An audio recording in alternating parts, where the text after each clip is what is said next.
Agnes what happened. You brought this on yourself. Why did you reject all your suitors? To be honest, I'm just afraid of falling in love. After all, love can hurt. Oh, come on. It's true. My mom died a long time ago, but Dad is still grieving. He even planted a rose in her memory and often talks to it. Oh dear, our daughter has grown up so stubborn. I don't know what to do with her. I wish you were here, honey. I miss you. I don't ever want to be that sad. That's why I rejected all those boys. Yeah, as if. You're just being picky because you think you're a princess. I don't expect you to understand. After I turned Mamoru down, rumors spread all over the country that I was spoiled and insufferable. It was driving Dad up the wall. No decent aristocrat will want to marry you now. Whatever, I'll just not marry then. So I'll never see my grandchildren? Oh, woe is me. Dad was so gutted, he even stopped taking care of his precious bonsai garden. The plants started to wither, and Dad hired a gardener, an ordinary commoner called, actually, I didn't know his name, so I just kept calling him Gardener. He was dirty, shaggy, and wore ragged clothes, but my father liked him because he worked hard and took good care of his garden. Of course, he often stared at me with admiration, but I didn't care about him at all. Good morning, Patricia. You look great. Tell me something I do not know. I turned up the music and turned away from the gardener. If only headphones had been invented so no one could distract me from listening to all my favorite songs. A couple days after that, Agnes invited me to a ball. Music, delicious food, dancing. It was basically a party. I was going to ride in a carriage, but it turned out a wheel had broken off. As luck would have it, there was no one in our palace that evening who could repair it, and I didn't have a fairy godmother with a magic wand. After all, I wasn't in a fairy tale. But then, I can fix it in 5 minutes. Seriously?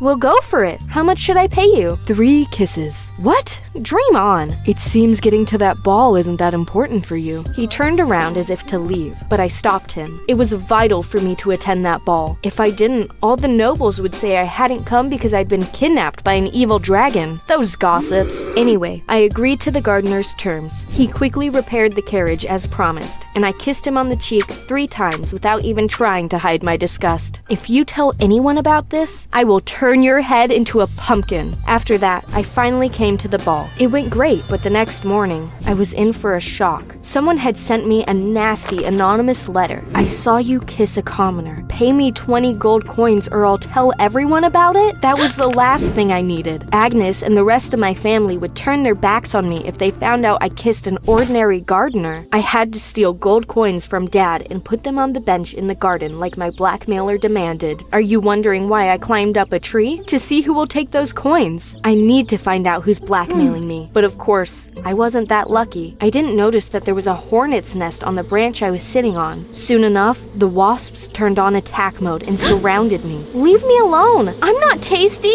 I'm falling! Sorry about the technical issue. It's all right now. Almost. While I had been fighting off the wasps, my blackmailer had taken the coins and left. Ugh, dang it. I sat down on the bench and tried to come up with a new plan.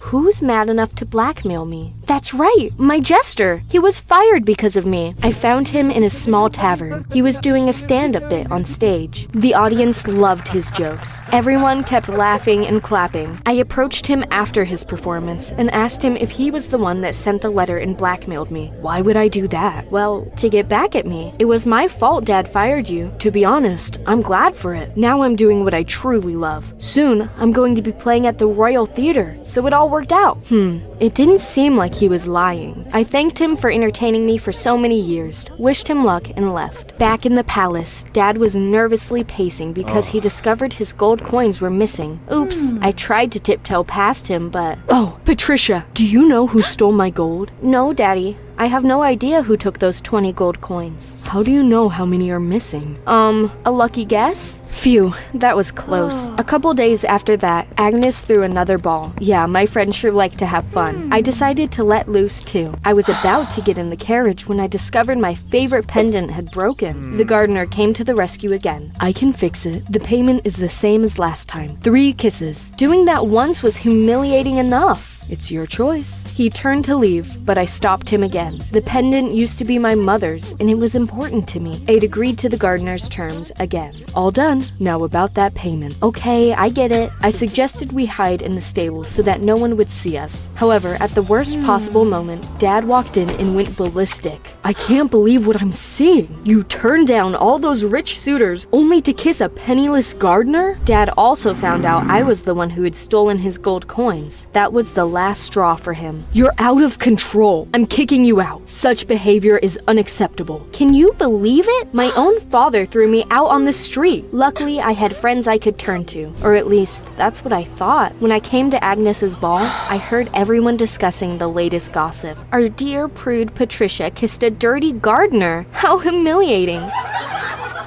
Yeah, they laughed at me and chased me away. I ended up on the street after all. I could have gone to a hotel, but the only thing of value I had was my mother's pendant, and I didn't want to sell it. The only thing I could do was ask the gardener to let me stay at his place. After all, he was the one who got me into that mess. Okay, you can stay at my place, Patricia, but it's not a palace. He wasn't lying. His hut was dilapidated. Okay, show me my room. I want to get a good night's sleep. I can only offer you the haystack in that far corner. Great. At night, I couldn't hold back my emotions anymore and burst into tears. I could have married a prince and needed for nothing, but instead, I was forced to live with a penniless gardener. Enduring was getting harder for me by the day. I couldn't comb my hair or wash my dresses without servants, so I looked shaggy and dirty. Luckily, I at least had a roof over my head, although it didn't really help when it rained. How did living like this not drive you crazy? I am an orphan. No one has ever really taken care of me, so I'm used to enjoying the simple things in life. For example, look at the raindrops on the grass. Aren't they beautiful? Even more so than your pendant. Sorry, but I don't get it. By the way, Patricia, I can't provide for both of us. If you want to stay here, you'll have to find a job. I don't know how to do anything.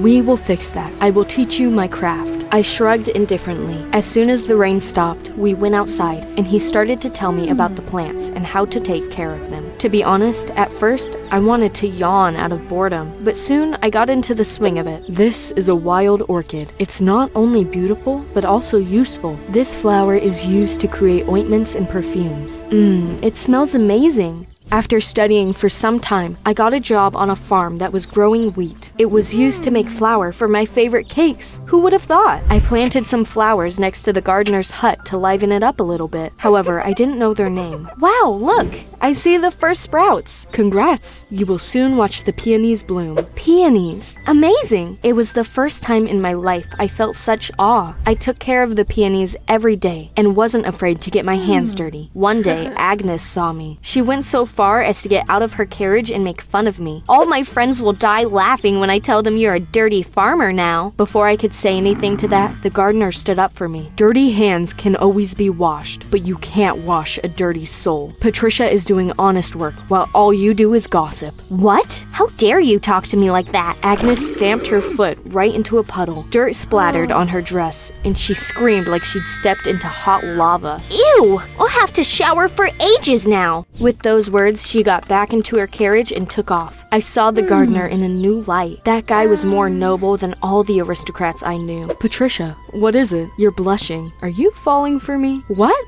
No, it's just hot today. One day, the gardener came home looking miserable. I accidentally cut a rose in your father's garden. The count was furious and fired me. I need to move to another city and look for a new job now. I gasped. It was probably the rose Dad had planted in Mom's memory, but it still didn't give him the right to send the gardener away. That was beneath him. I ran home and told my father off. Dad, how could you? The gardener worked so hard. Will you truly ruin his life because of some flower? I'll move to another city with him and I'm going to marry him. Why him? Because I love him. At the same moment, the gardener appeared and smiled slyly. I did it. Finally. With these words, he took off his wig, shabby clothes, and I realized the gardener had been Mamoru all along. What is the meaning of this? Sweetie, remember Mamoru? His father wasn't just my friend from Japan. He is also one of the richest men in Asia. It turned out Mamoru had disguised himself as a poor orphan and got the job as our gardener. He had also sent that anonymous letter to blackmail me. Dad knew all about it and helped Mamoru.